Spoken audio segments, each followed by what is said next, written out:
Next speaker is Dennis O'Rear, comes to us from Chevron Research and Technology Company. He's going to talk about Zeolite catalysis and Chevron. It's an honor to be here at this symposium. At the beginning of it, I tried to think of some contacts we've had. And occasionally we've met at meetings, but I guess the major contacts, there's two I can think of. One is struggle with trying to do research in industrial contexts. Difficult task. And the second thing is that we were both undergrads at Penn State. I started some of my first coursework there at a very old laboratory. I think it was Walker Laboratory. And so just when I was there, it was still in existence. So I'm going to turn over and start talking about some of the research we do at Chevron in the field of zeolites. And if I can have the first slide.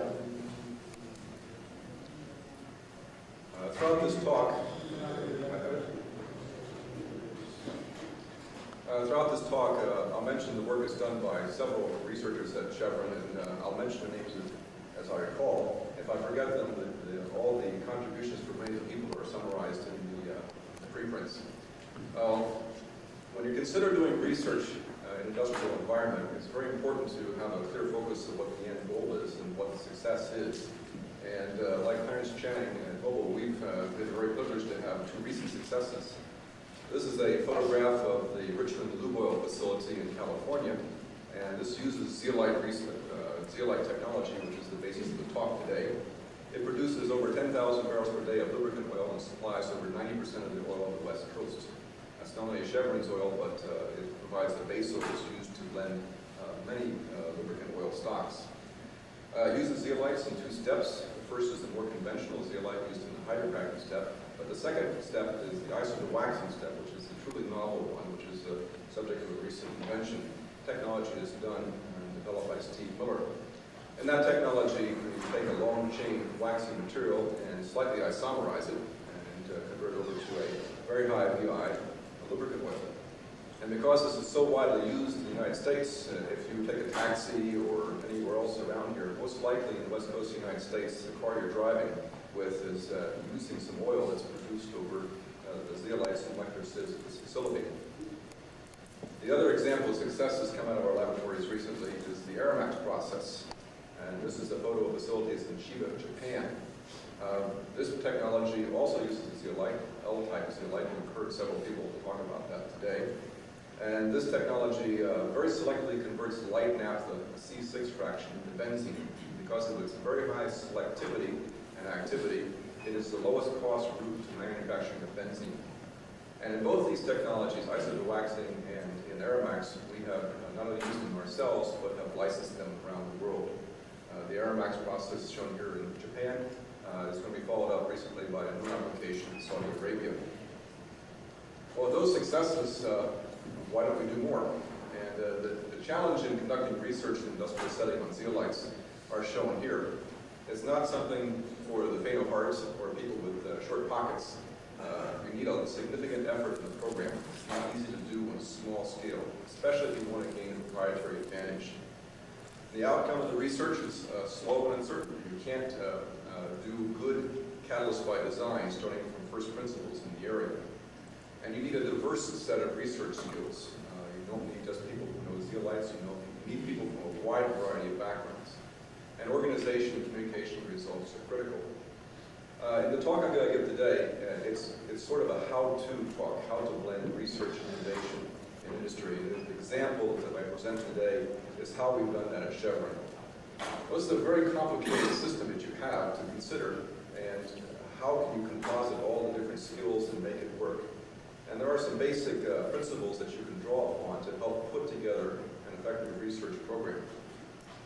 And the basic theory you can draw upon is a theory that's used to describe how all consumer goods are made in the United States today. It's called the Short cycle. It's in very many textbooks on quality.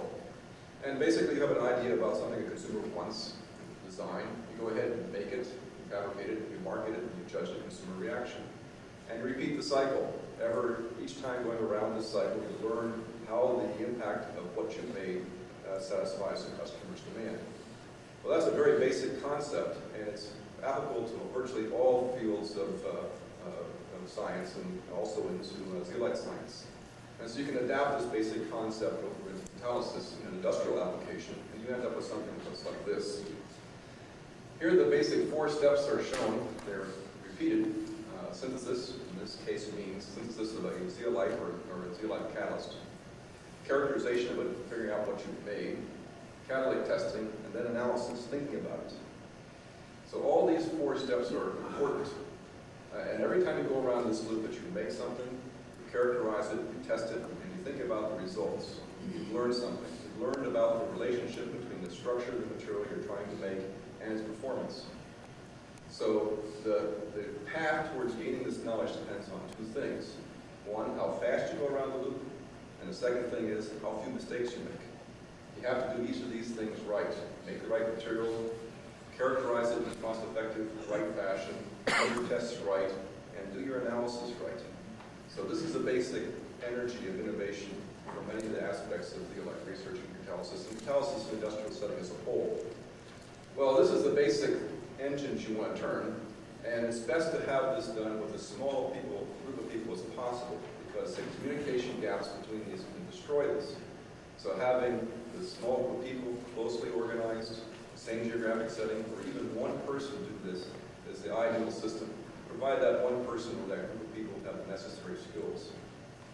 Well, that group of people is going to need some guidance, because if you look at zeolites, there are hundreds of structures, there are dozens of ways to modify them, the ways you pre-treat them and convert them into a catalyst, the number of applications. There's literally millions of possible experiments, so many that you could never possibly do them in a reasonable time. So they need advice and guidance, and that advice and guidance comes from basic science. So that's the science and the way in which it relates to innovation. And the science can be generated by either non-routine research that you do at Chevron to understand the reaction fundamentals, or collaborative efforts that you do on the outside. And I'll briefly mention some of the collaborative external programs that we use in the field of zeolites. We have collaborative programs with Mark Davis at Caltech and Baucus at UT Dallas, and also over in Russia with Kazimir Ione.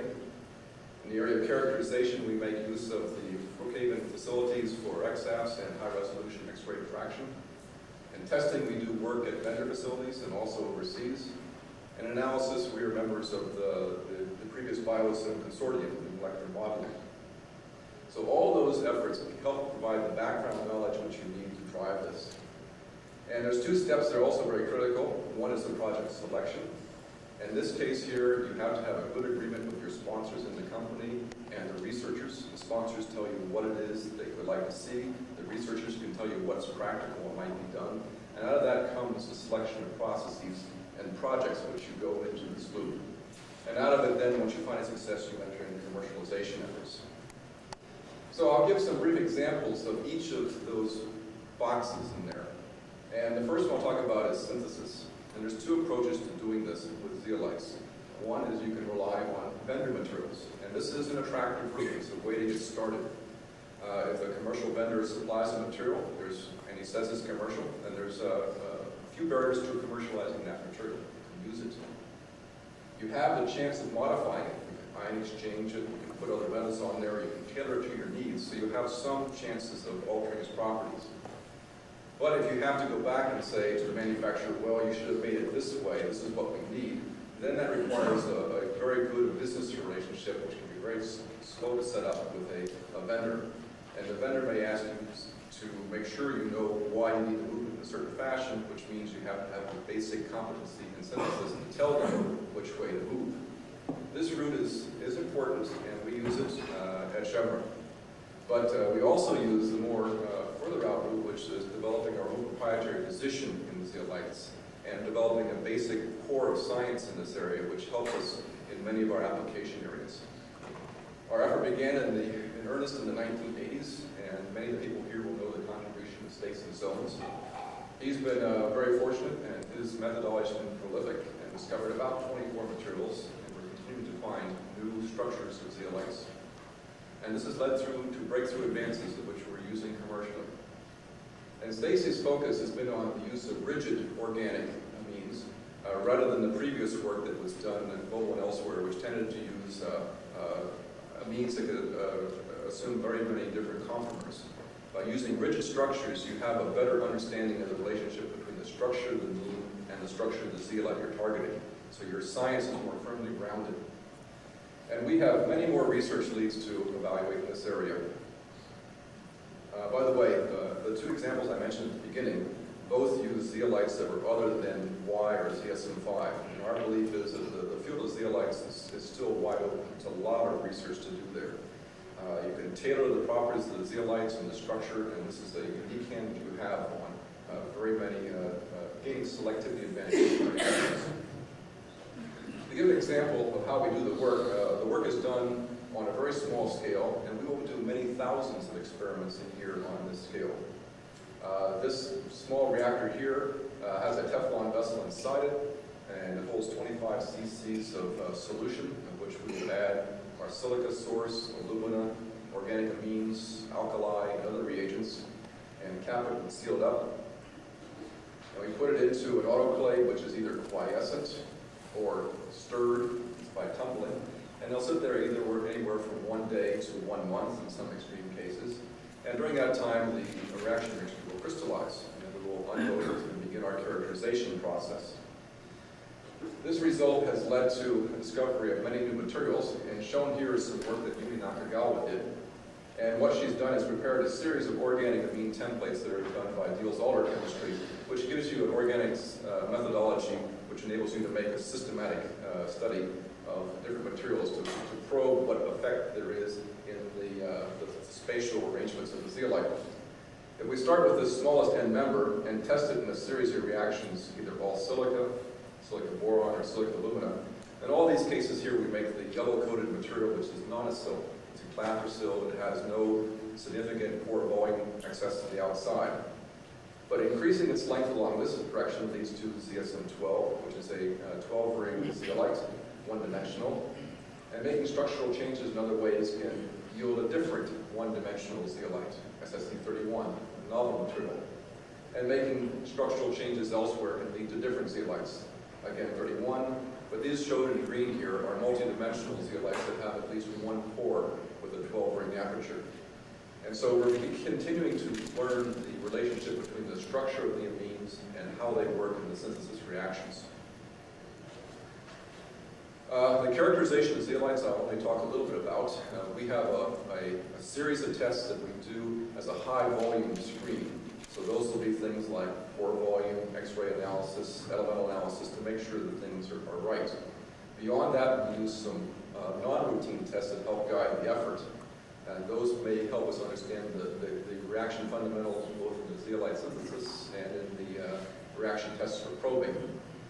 And we do tests both on the individual zeolites we make and on the composite catalysts, because the zeolite properties can be changed just merely in the act of binding them or compositing them with another metal or doing ion exchange. That can influence the properties manyfold in important fashion. And the most difficult task in this area is the determination of a zeolite crystal structure. We have been fortunate to do that a couple times. Bob Van Horstman did it at least once for us when he was in our operations. But we're relying more and more heavily on external research collaborations to do this now. Catalyst testing is the next major part. And this is the most expensive step and the slowest step in the entire process. And when you look at the possible combinations, there are literally thousands of possible experiments to do. And you can go broke doing this. So you either have to narrow your choice of products and tests that you do down to a very low level, or do what you can to improve your process of testing. And so we use a series of catalytic tests, and people have mentioned the use of probe reactions and so forth. We use that general concept. Shown here are the series of catalytic tests that we do, going all the way from a commercial unit, which runs typically 100,000 pounds, down to the smallest scale catalyst test which is done, which is a variation of Mobile's constraint index.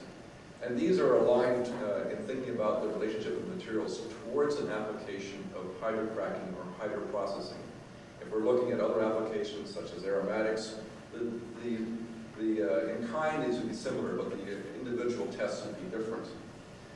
As you go further and further back to smaller and smaller scale, you have to validate that these tests that you're using in screening tests here are in fact appropriate. So you always end up with a series of materials at one stage that you know are good or bad for whatever critical property you want. And then you have to then validate that these tests here can distinguish them from that property. So at the smallest scale test here, we will test hundreds of materials a day. Turnaround time is 1 day. A half a gram of sample is used. The next step, we use pure compound tests again that will give a closer understanding of what's going on. These are now at reasonable process conditions, and this will last for 3 days. We then use micro units, traditional pilot plants, and commercial units. And if each stage along here we throw out 90% as failures and only have 10% go through, that ends up being a success in the long run. To give an idea what these facilities look like, this is a facility we use for our constrained index test that runs 500 samples a year. We load 2 catalysts a night, and the results are available overnight on a computer, so next morning you have an understanding of what the results look like. And shown here is an example. On red are large pore zeolites, and this is plotting the conversion of hexane, mixed hexane feed versus time. The red zeolites are large pore materials, intermediate pore zeolites are shown in yellow, and examples of small pore zeolites are shown in green. So this test gives you a lot of information. First off, it gives you a measure of the initial activity. And the second thing it gives you is the measure of stability. Large pore zeolites have sufficient room in them that the products, the olefinated products that are formed by the cracking reaction can further condense to make coke. In contrast, the pores of intermediate pore zeolites, CSM11 and CSM12, and a few other materials, do not have room to do that. They have room only to admit the reactants and let the products out, so the coking rate is substantially less. The large pore zeolites exclude a large pore of the feed, the branched paraffins, so the conversions are lower. And because these structures also have large cages, they foul. And lastly, this test can be used to determine a very important null result. And that is, in some cases, we want catalysts that have no acidity, no strong acidity. And this test can show that that material is truly absent of acidity. So in the case of a boron CSM5, this has high pore volume, but it has no acidity. So we can determine that this is a material free of acidity, which is a requirement for some reactions. The next scale are a series of microunits, and these have been a recent innovation that we've used. We used to have a large series of microunits around the lab with many different configurations, but we standardized the designs for these, and these now are the major workhorse of much of our operation. These are 1/5 the price to build and operate compared to the traditional pilot plants. And we spent over $1 million recently in construction of these, and we'll probably spend that much more in the near future. One operator runs all 4 of these, does everything from just about building it to maintaining them to submitting the samples, analyzing data, so he does a wide range of tasks, and one engineer will supervise a whole set of these. Next scale is the more traditional pilot plants, which operate with 100 cc's. We rely a little bit less on these than we used to in the past, but we still need them because they can answer questions that the microunits can't. So that's the basic portfolio we use in our catalytic testing. Next thing is the analysis of the results, the next major step. And this is the key to recycling knowledge internally in the process. Because when you think about the results of the last experiment, you put that in context with all your previous knowledge about what works and what doesn't work. And so that step is a critical one in order towards continuing the process. The knowledge can take several forms. It could be just a general understanding about the way things work or don't work, and that's referring to the structure-activity relationships. It might be an actual correlation, some of which we've seen today, or it can be a sophisticated computer model. And because these are glamorous and these others aren't, I'll show you some of the examples of the work we've done in molecular modeling to help guide our efforts. This is one example that Tom Harris has worked out, and this shows the relationship of zeolites of different pore sizes, going from small pore zeolites to large pore materials. And the y-axis here are showing the amount of dimethyl butane that is absorbed relative to N-hexane from an equilibrium mixture. So we expose a mixture of these two C6 paraffins to the zeolite, and we look to see what's taken up. And shown on this y-axis is the results from hydrocracking NC16. And we're looking at, again, the ratio of the dimethyl butanes to NC6, what's being formed in preference. Well, when we look at small pore zeolites over here, the classic understanding of the relationship of shape selectivity applies. These materials have pores that are too small to either absorb or to give off the dimethyl butane if it's formed in the pores of the zeolite. And materials out here show no intrinsic shape selectivity. But it's this very interesting region here, about 7 angstroms, which show an unexpected behavior.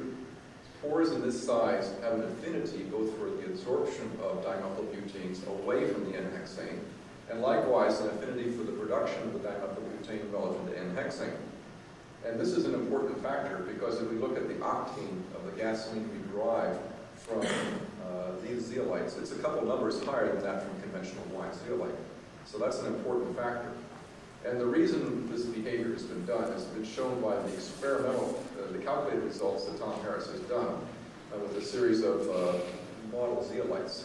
And what's happening here is that the zeolites that have pores about this size have a very snug fit with the dimethylbutane. In contrast, the N-hexane tends to be loose, doesn't have as much van der Waals fit with the pores of the zeolite.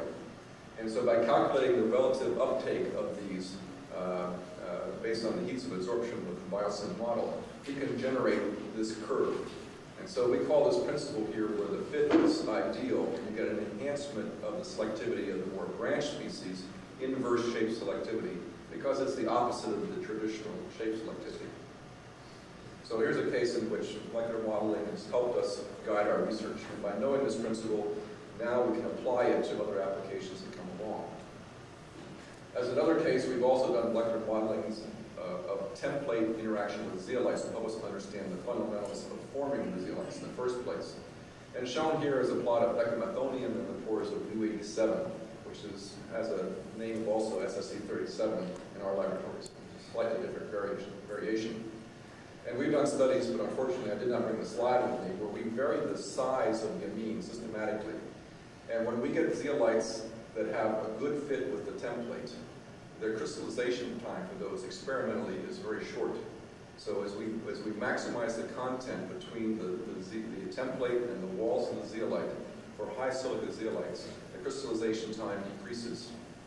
So that's a comforting thought. And that system works, but only in the case of high silica zeolites where the alumina is not redirecting the course of the synthesis. Well, the final step, once we've found a success in going around the loop here, is to commercialize a discovery. And that proceeds in working very closely with the vendor, since we do not have our own commercialization facilities. And since the steps that we've done, we may carry things out to a several gallon scale. We will transfer this over to a commercial production facility, and we'll monitor their operations. And then they carry it on through semi-works and commercial full scale. As we've done our internal research, we've learned the relationships between the properties of materials and performance. And these can be defined as specifications. But specifications for the material will never be sufficient to guarantee performance.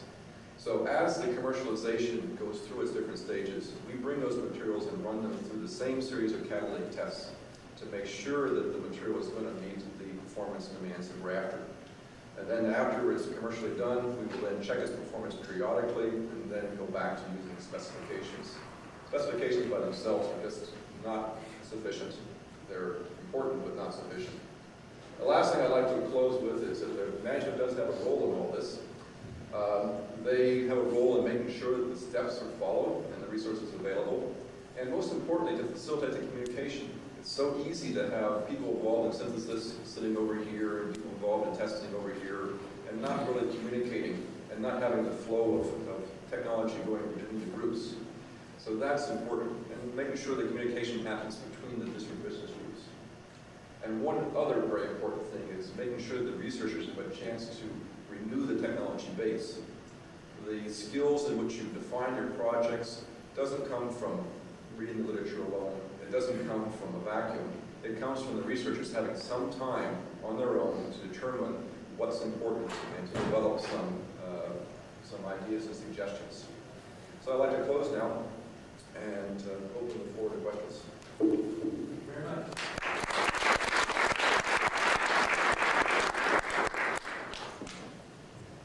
Questions?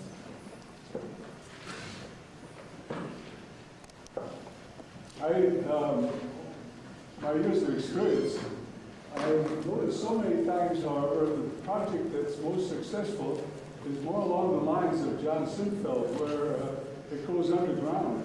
and it disappears for a long time. And it doesn't fit in that circle. I was trying to put myrrh in that maybe outer space somewhere or something. But I've seen that happen so many times. But Both the isowax and aromax technologies, those were not a clear path from discovery out to commercialization. They took many years in the development, false starts, changing of sponsorship support, and it takes some continuity of purpose to keep things alive when all hope seems to be lost, and then to bring it up, sometimes in a different form.